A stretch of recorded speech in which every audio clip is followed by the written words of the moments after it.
First of all, big thanks to the organizers for giving me this opportunity to share my views on this very, very important topic as we celebrate the 75 years of our independence.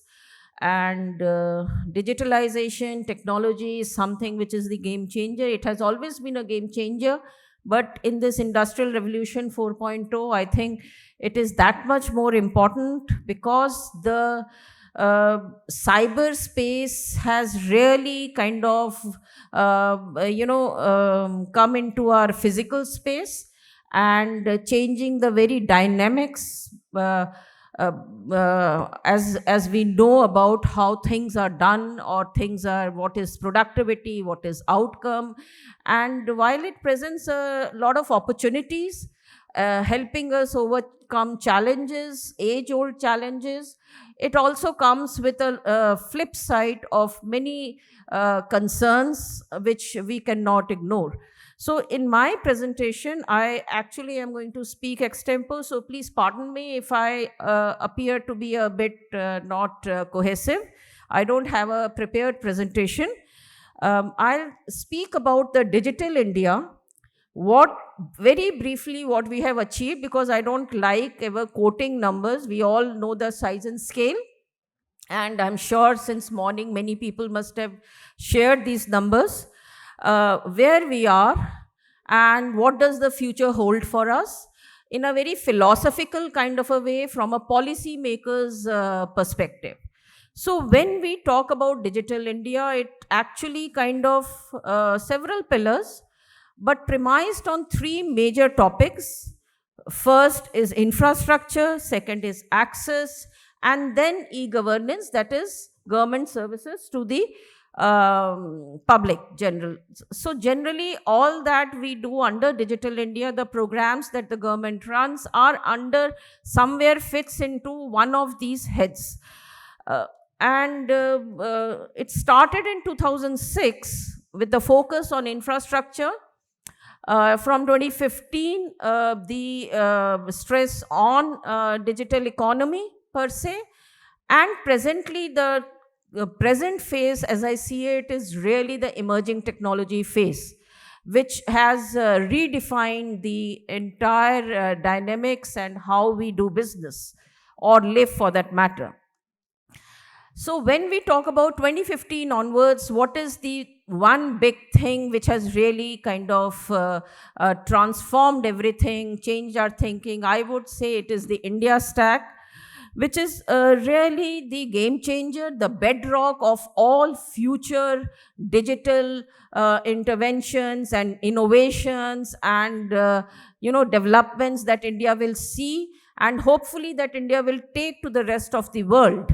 So when we talk about India Stack, as you all are very familiar with, we talk about Aadhaar giving a unique identifier. We talk about eKYC, which kind of does not require you to go physically, which we are all, at least my age group are very familiar how difficult it is to tell them who you are. Despite working in the government, I have faced this problem.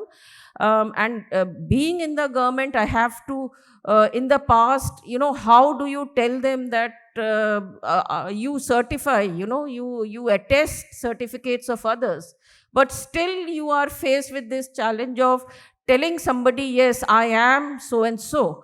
So the entire infrastructure which has eased this, DigiLocker, which allows us to access our certificates, or any other official documents, non-official documents, it's a click of a button. And, many of you might also be aware of how difficult it was to go to universities, access our certificates when you're applying for job interviews, etc. UPI, which has been the game changer where financial sector is concerned. So earlier, even two branches of a bank were not talking to each other till the CBS came.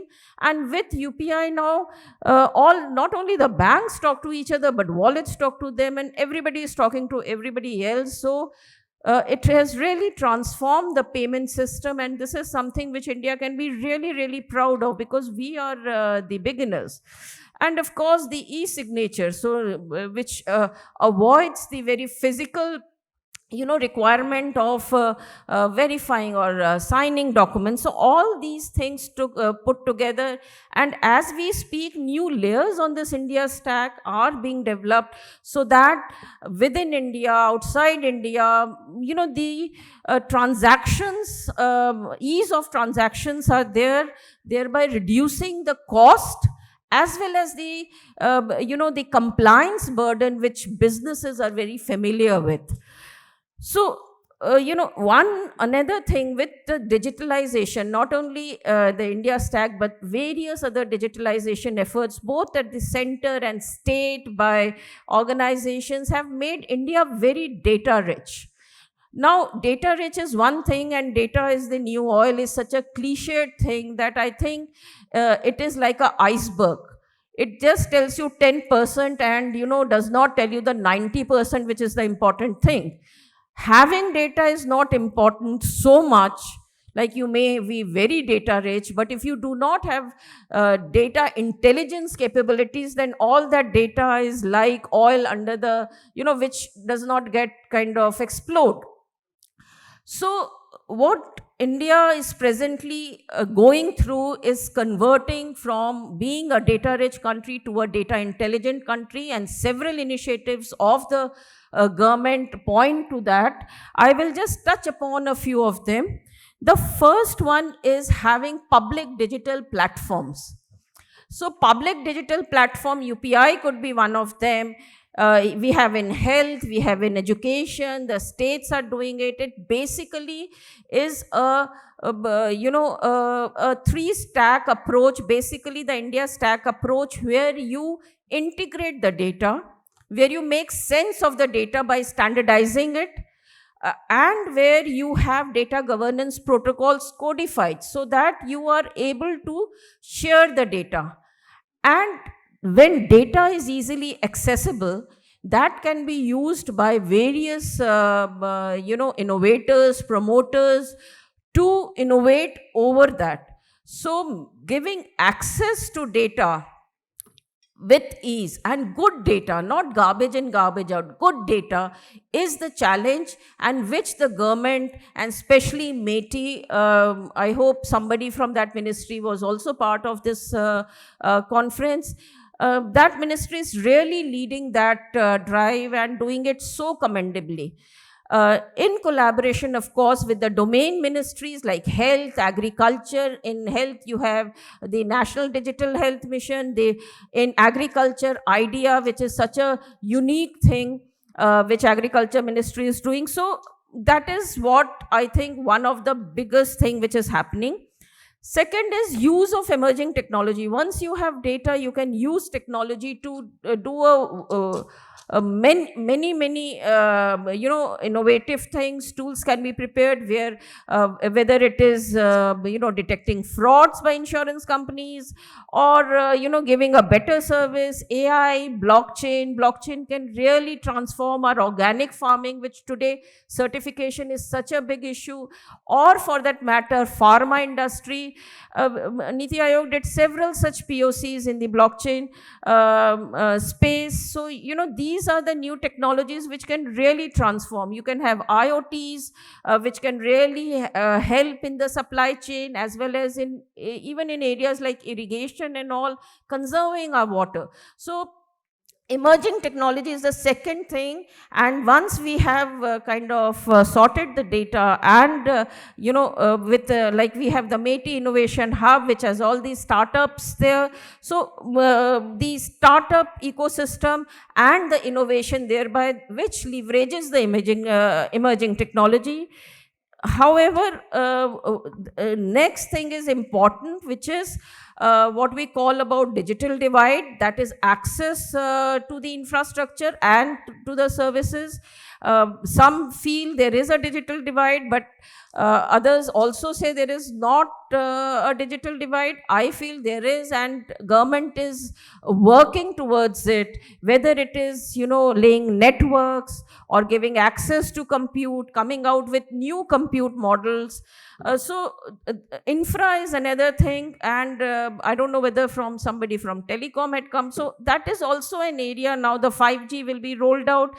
So infrastructure also is something which is being addressed, and the digital divide of a decade back is nowhere to be seen. We feel access is there, but the last mile connectivity can be done in collaboration by the government with the private sector and the civil society and others. Like CSCs is such an innovative model. So new models would need to be found.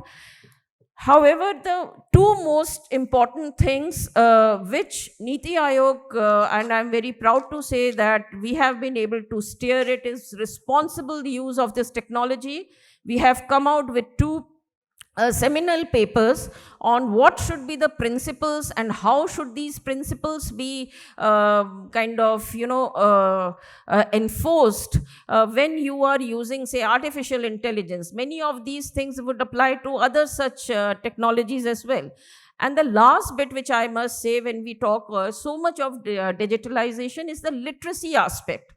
Literacy is one of the very, very important thing when we talk about digital literacy. If you bring in this stack approach and platform approach and digitalization from, financial sector to health to education, it is so important to also stress and focus and have mission mode programs on promoting literacy. Digital literacy, financial literacy, and various other, awareness programs. So last two bits I feel are very important areas. And here in literacy also a lot of steps have been taken. And these need to be further strengthened. This can be done in collaboration with the state governments. And I'm so happy that we are joined by a very senior state government representative. States in many ways are far ahead of central government in various areas. So I'm sure Dr. Agarwal will be sharing some of his experiences. So cornerstone of what we need to do is collaboration. And that is what we have been saying, whether it is the national strategy on AI which we prepared or any subsequent, it is collaboration, because given the size and scale and diversity of the country, no single entity can achieve the task ahead. And when I say collaboration, it's not just government, but also academia, industry, civil society, and everybody coming together. And NITI Aayog presents that platform, and whatever we do, it is, we have that, convening mandate, and we do it in collaboration with all these entities. So this is, through this podium, I would like to also request people to come forward with ideas for new policy papers or new things which we could do. Send an email. We are always there to work with you and take this entire revolution forward, not only for India, but India presenting the garage of the world and taking this to the rest of the world. Thank you very much.